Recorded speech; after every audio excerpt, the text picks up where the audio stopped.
In UPSC CSE interview, marks may vary between 120 to 210, deciding not just your rank, but who is going to be in merit list. At this crucial juncture, mock interviews becomes important because you can fill your gaps in timely manner before the D-Day. StudyIQ is bringing interview guidance program.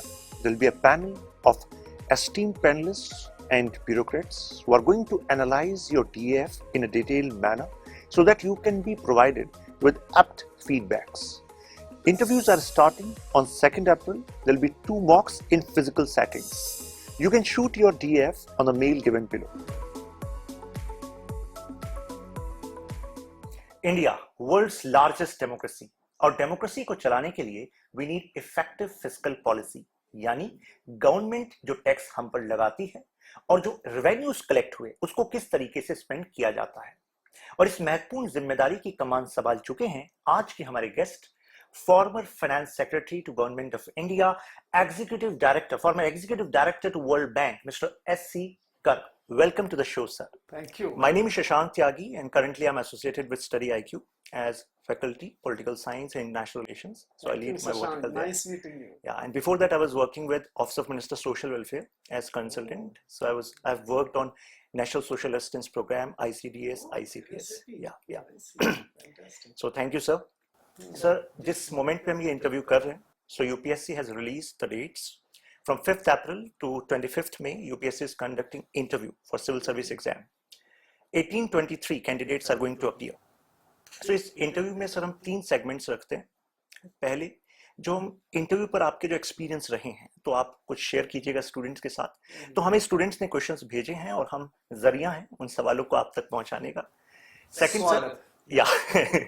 Second sir आपका experience service का, और क्योंकि interview में कई सारे question sir current पे होते हैं, स्पेशली विद इकोनॉमिक, तो उस पे कुछ क्वेश्चन हमारे साथ में। सो पहले क्वेश्चन से शुरुआत करते हैं सर। 3 क्वालिटीज जो आपको लगता है कि स्टूडेंट्स में होनी चाहिए, those who are entering into UPSC interview, 3 quality. See, the first thing which is very important is that the candidate must know himself or herself. What have they studied? What they come up? What are their strengths? What are their weaknesses? What is they can contribute? Why they are appearing for the service? Why are they interested to get in? So first thing I think which is very important is that the knowing themselves, right? Second thing which I think is very important is to know what they are appearing for. What is this IAS? What are the civil services? Why are they going to get it? What do they do in their career of 35, 36 years? That's very important. And the third thing which I think is very important is that they're going to serve the people most of the time. And in the country, in their states of India as well. So knowing India's people is, I think, the third biggest and most important quality. So if you can know yourself, if you know where you're going to do and what you're going to do to serve people, I think these are the 3 most important qualities in my life. Right, sir.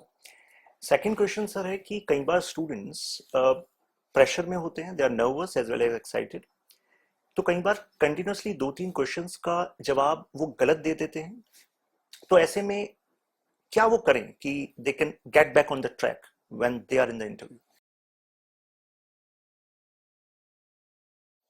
I think इसके लिए सबसे पहले the preparation starts before you go to the interview. Those who become very possessive about getting through to the service, and if they commit a mistake in 1 or 2 early questions, then they seem to think that everything is lost, right? So, but if you have prepared yourself in mind the 3 questions or 3 aspects I said, and you don't make that the career or the interview you are appearing for makes everything for you, you are little detached, right? And you have some alternative value that if you don't get through in this interview, it's not the loss of world for you. You might be doing something very important, equally important elsewhere. So if you have that sense of not being too attached, and being sure of yourself that this is the value you would be providing, and in case you are not, then somewhere else you'll do equally good job, then you would very quickly come back, even if you have committed a mistake or so. And in most likely case, if you are prepared reasonably well, you might not even commit those early mistakes. Because it comes from that confusion in your mind that if I'm not making the right kind of impression before the board, and that is the sense I get in first two questions, I feel lost. So I think don't worry about it, and be sure of yourself where you are, confident of yourself, and then be aware of your alternative worth. What we call in economics a concept called opportunity cost. That if you have an opportunity cost, then you don't really.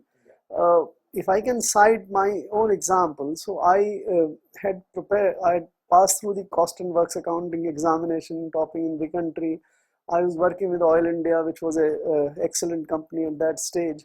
So I wasn't too much worried that if I don't get through, I'm fine. I have an alternative career. So I think it's very important not to be too much attached and put as if you're putting all your eggs in one basket. And if that's not the case, you will, I think, very quickly recover and make the right kind of impression. So sir is saying you have to unclutter yourself. When you're clear inside, your expression will be clear. And this exam is not your life.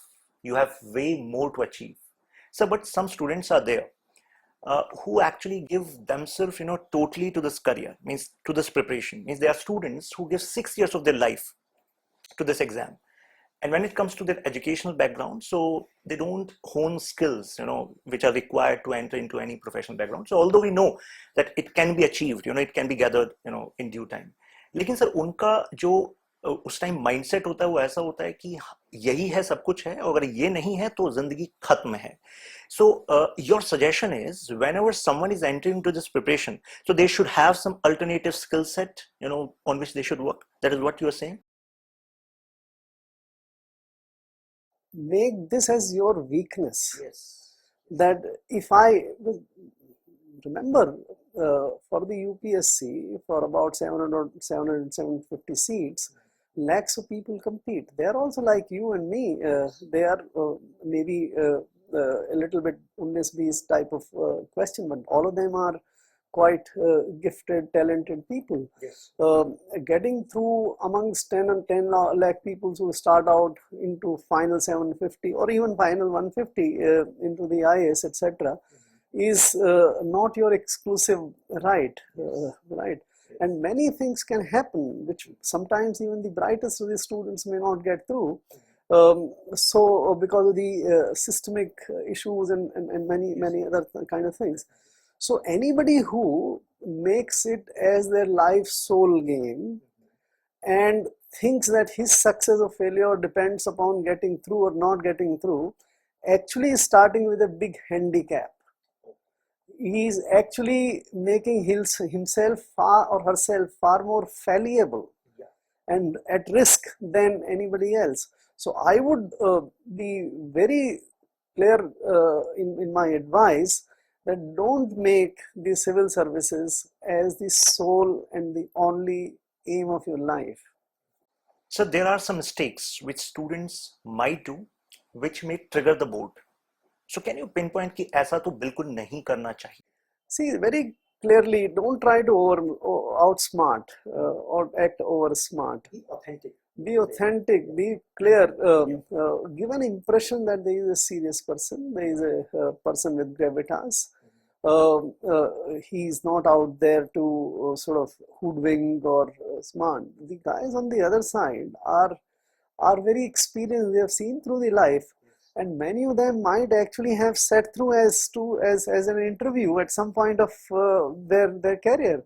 So they understand everything. So if somebody believes that by sort of either praising them or by sort of highlighting that you had done this great, sir, when you were in service or something, or trying to do some witty or outsmarting kind of thing, I think this will be caught up very soon. So this is one thing which I would advise not to sort of resort to.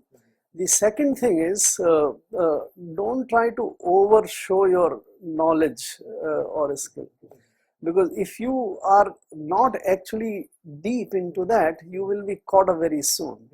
So it's good to be humble, it's good to be realistic, it's good to be little bit under sort of projection rather than over projection. So over projection, to my mind, is the worst thing you can do. Over projection is the worst thing.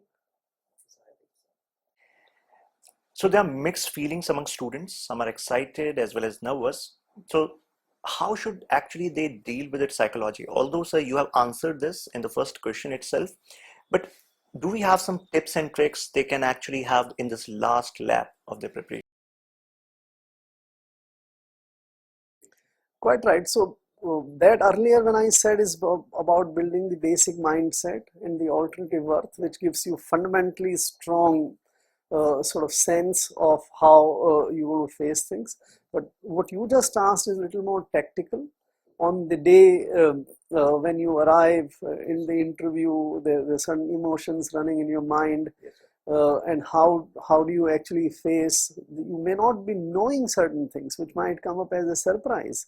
What are the other candidates on that day, which board you might come to, and you might have traveled overnight if you end up being little sort of sleepy or deprived of sleep, etc. So these are the things which are also very important.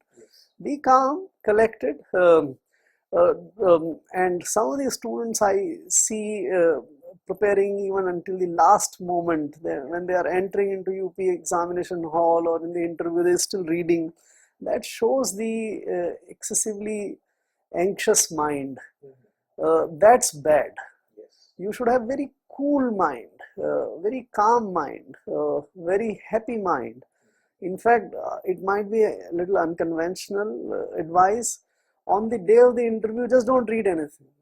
Just be happy.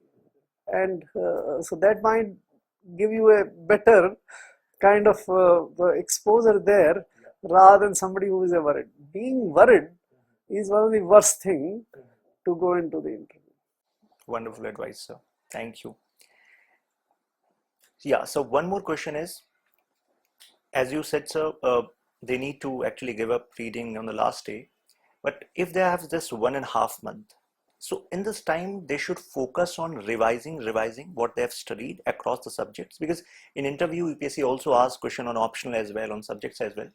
Or they should focus more on honing their communication skills, the soft skills. Because many students don't get this chance, means they, complete the graduation, they jump into UPSC preparation, and they, lack that kind of exposure. So what's your advice, sir? So I think three things are important.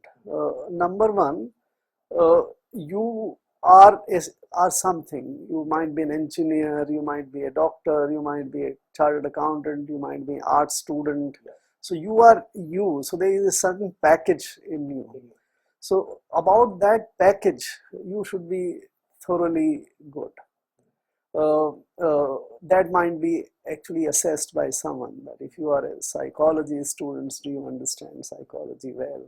If you are a philosophy student, you are a philosophy. Are you an engineer, computer engineer? Do you understand that? So the knowledge about your own domain and the expertise and thoroughness about that is the first thing which I think is very, very important. The second thing which is very important is that you serving for implementing government's policies, government's program, and laws of the country, etc. So what government does, what happens today, government is very vast entity. It affects the life of businesses, people, students, everyone in myriad way. What we then can broadly categorize as kind of thing, current affairs in the current interface of the government and all. So you should be very thorough about the current state of the affairs. So whatever is happening in the economy, whatever is happening on the social side, how things are turning out, whatever is majorly happening in the businesses. So that current affairs is very important, I think. The third thing is what you also hinted. Ultimately, you do anything, you do it by communicating, right? So if you are sort of dealing with the lives of people by implementing a development program, you are still communicating with those kind of people. So if those are the people you can't communicate well, they might come from a certain kind of education status, certain kind of social kind, but you have to effectively communicate. Likewise, if you're interacting with the best of the brains, scientists and others, you should be able to communicate. When you're communicating with politicians who are so enmeshed in the services you're about to join, that communication also is very important. So I think the third element, which is extremely important, is the ability to communicate. And communication, my principle has been that you have to put yourself into the shoes of the person you're talking to. If you are able to understand that person, then you are able to communicate well. Yeah. If you think you are talking to yourself, then the communication is not great. For the communication to be complete and effective, understanding the person you're talking to or communicating to is most important. So these are the three things which are important. So I think listening is a part which is underrated. Means absolutely. In our education system, we are taught that how to read, how to speak, but when it comes to listening, it is taken lightly. You have ears, if you respond, it means you are listening. But listening is a deeper context. I think it has a lot to do with the way you communicate. If you listen well, you'll understand well. If you understand well, you'll communicate well. Absolutely. So listening is an extremely important thing. And more than that, when you listen, you should also know who is talking to you, right? Not only by means of the words which he communicates to you, but also the person who is. So where is he coming from? What is his background? What does he do? All this kind of thing should be in your mind. And that is why this UPSC vision gives you a lot of exposure. Means you read about things, you read about different people, their perspectives. I think this should be imbibed. I think communication skill is not a separate course they need to actually go for. It is a part of process. Yes, sir. So there's one conception that English medium students are preferred upon Hindi medium students. I don't think that's true. If you're saying with reference to only interviews, because in papers that bias is not there at all these days. For the interview also, I think UPSC has grown, and that's also reflected in the kind of people selected. It's I think proven. It can be proven with the data. Of course, English makes the first good impression. And but very soon, if that first impression is not carried on, you might actually not have that great advantage. I don't think Hindi medium students need to fear anything, and or feel either any kind of complex or anything, or for that matter any other language. India is blessed with so many great languages. So I don't think it should be a factor. It's more in the person rather than the person you are in front of. So you have to grow to believe that if you're not good in English, it doesn't matter. Yeah, there are people, means all India rank 3. So he took this interview in Telugu language. So there are examples. Yes, sir. The Prime Minister speaks today in all the international conferences in Hindi. Yes. He feels good about it. Yes. तो matter ये करता है कि आप बोल क्या रहे हैं, exactly, right? और कितने क्लियर हैं आप उसके लिए, किस तरह से आप कम्युनिकेट yes. सर कुछ गाइडेंस देना चाहेंगे, the way to speak, the walk, dress up? I heard you this conversation you were having outside. So actually I'm hosting this show, but real host is Mr. SC Garg. So thanks for inviting us to your home, sir. So I overheard this conversation. So would you like to actually give some tips? People who have been selected for interview, I think that one belief should be very much ingrained in themselves, that they are part of 1500 or 1700 selected people out of lakh. So they must be having something substantial in them. So that's first self-belief. I think the other one, which is very important in my judgment, is when you join in today's times, as compared to, let us say, 50s or 70s or 90s, the government service or being in the IAS or in the other civil services is not the only great career, right? Today you have a lot of other choices which are equally good and maybe more productive. So you should be clear about why you're joining. The government is a great entity. Government delivers enormous amount of public goods and services across the entire thing, whether it's maintaining law and order or defense services or managing currency or macroeconomics kind of thing. And I think one more thing we should remember, that whoever is interested to join civil services like IAS, they do 3 different kind of jobs in different stages of their life. So in first 1/3 of the career, they're practically the administrators. They go to districts, or they go to subdivisional, or they do head of the department's job, etc., where they sort of administers thing, right? So that is the role which they, and most of the students actually see that as the IAS or as the civil service. But somewhere around 10, 12, 15 years of service, you move on to what is the staff kind of position, where you are doing analytical work in secretariats as directors or deputy secretaries or otherwise. That role is different. So, and then finally in the last 10, 12, 15 years, you are at a senior level, joint secretaries and additional secretaries and secretaries, or at the head of the institutions and all. So there you're participating in policy, right? So this is very different stages, very different kind of experience. You should be aware. And what do you want to join it for? Exactly. When you understand the job itself, then these things are actually going to come naturally, Yes. right? So you said one thing, that government is a big entity and do various functions. Do you think the role of government is shifting in contemporary times? Because role of multinational corporations and with regard to development as well, it is shifting. This is nothing is static in a country's life, right? In the economy itself, if we take it, the government's role in last 75 years has changed massively.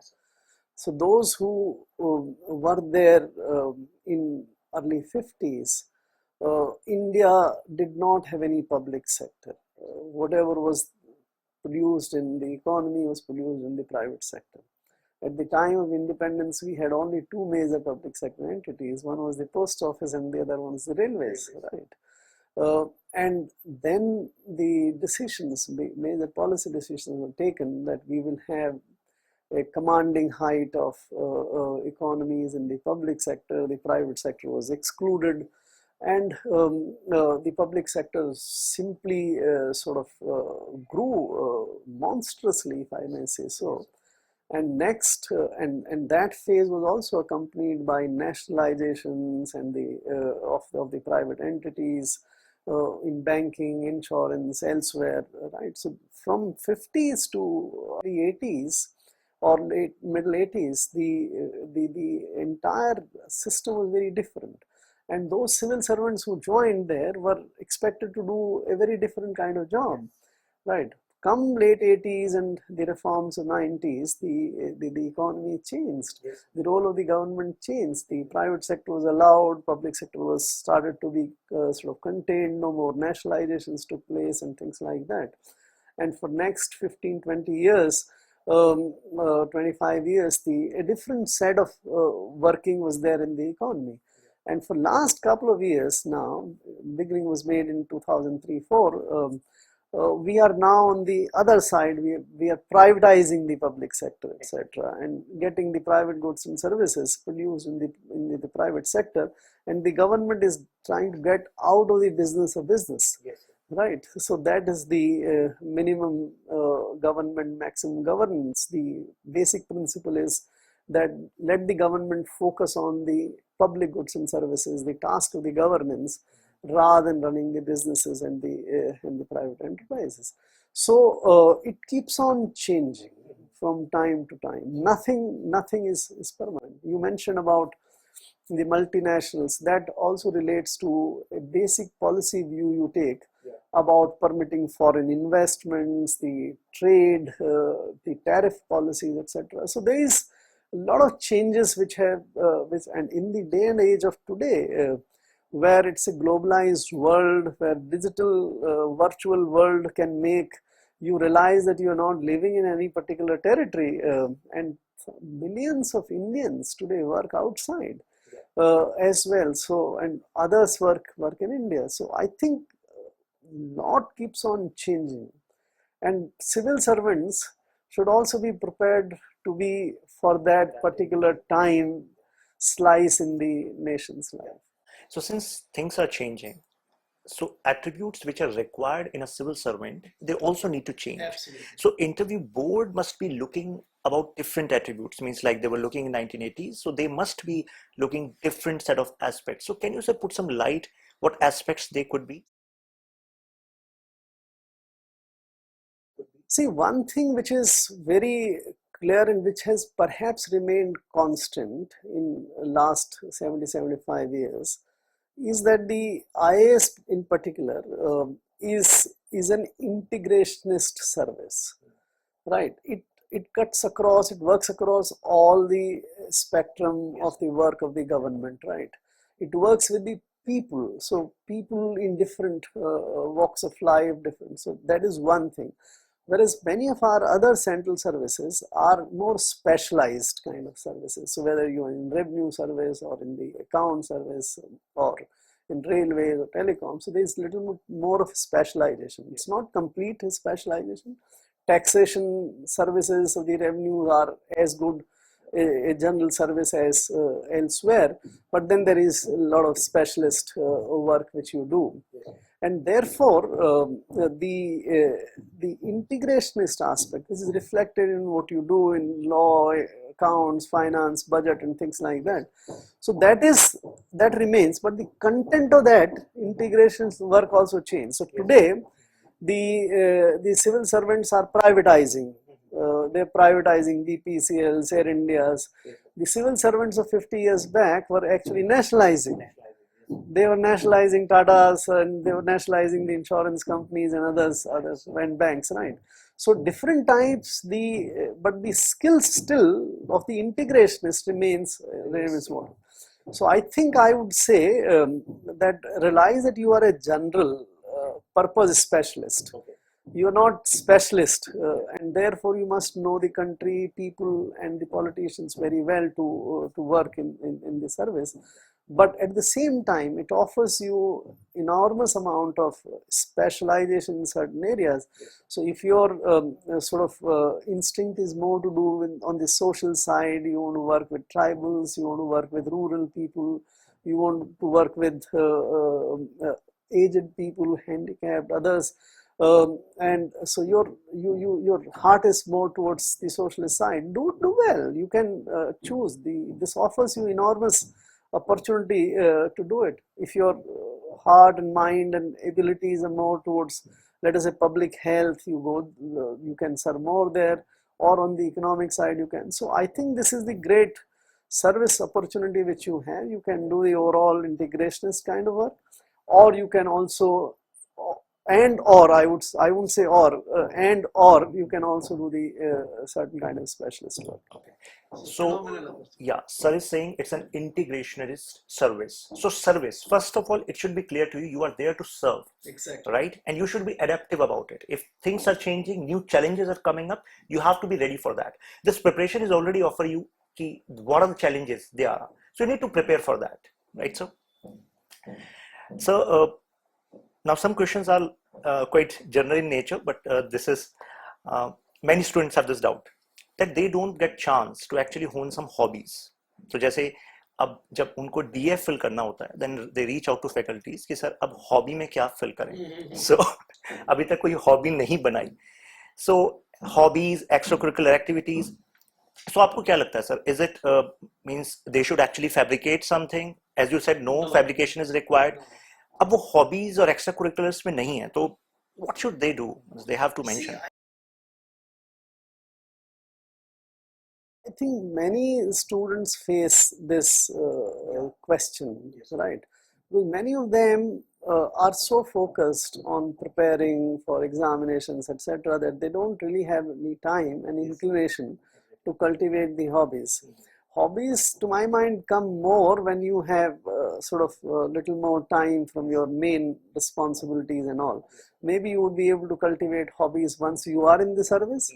Rather than being before, but there are many who have sports, who have cultural art kind of thing.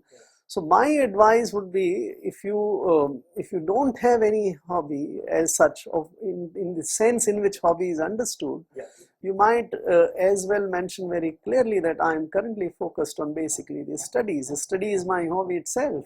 So economics, if I love economics, studying economics is my hobby. Reading about the masters of the economics, the Adam Smiths and others, is my hobby. So you don't have to feign or fake, but at the same time you can also tell. Don't feel complex if you don't have any extracurricular sort of hobbies. Just say straight. I don't think that is a disadvantage. I used to call that studies is my hobby. So it's not an issue. And in this preparation, you must be having some areas which you would love to spend time, right? Exactly, you can mention that. But by the way, for not getting over focused on studies, it's always good to play something. It's always good to do some diversion. So I don't think the guy who prepare 18 hours a day has a better chance than the guy who prepares 10 hours a day and uses 5-6 hours to do other kind of thing which relaxes mind, which makes physical fitness, which makes you fit mind and body. So my advice is to cultivate hobbies and as a good diversion and not get over focused. Because there is always a marginal productivity or marginal utility theory. If you, I think it should be starting kicking in after 8 hours or 9 hours of a day. After that, if you spend another hour, your marginal utility might actually be lesser as you go. So don't over prepare. Don't over prepare. And that's a myth that you have to close your doors for 1 year and you have to just study. Means you have to develop yourself. Sir is giving this advice.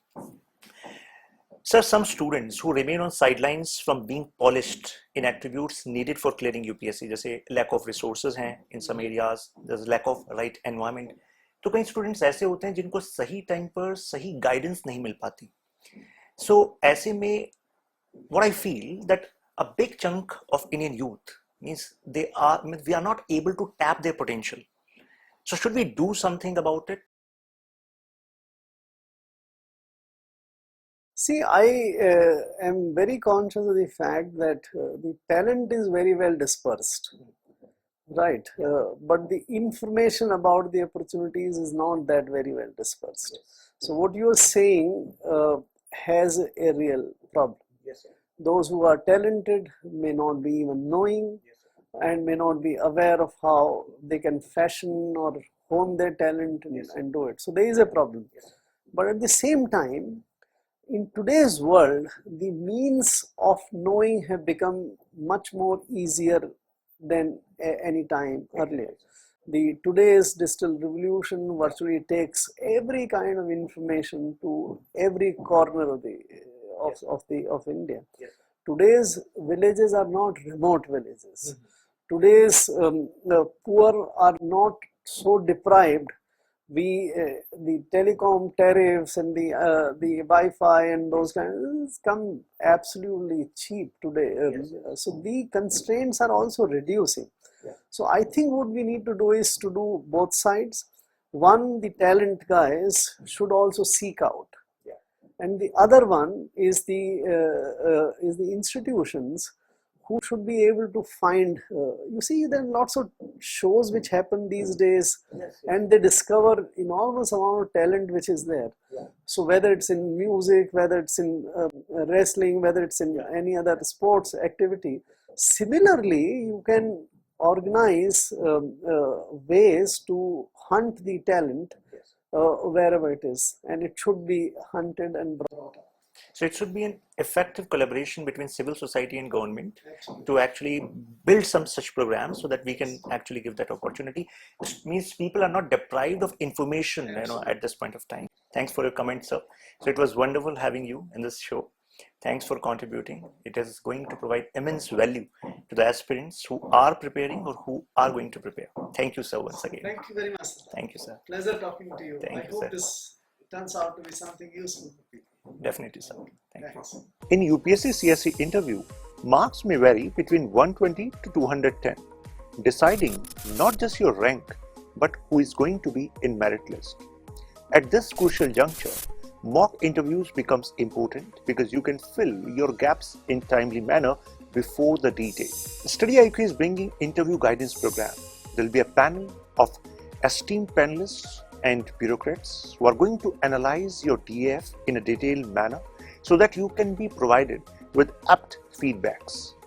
Interviews are starting on 2nd April. There will be 2 mocks in physical settings. You can shoot your DAF on the mail given below.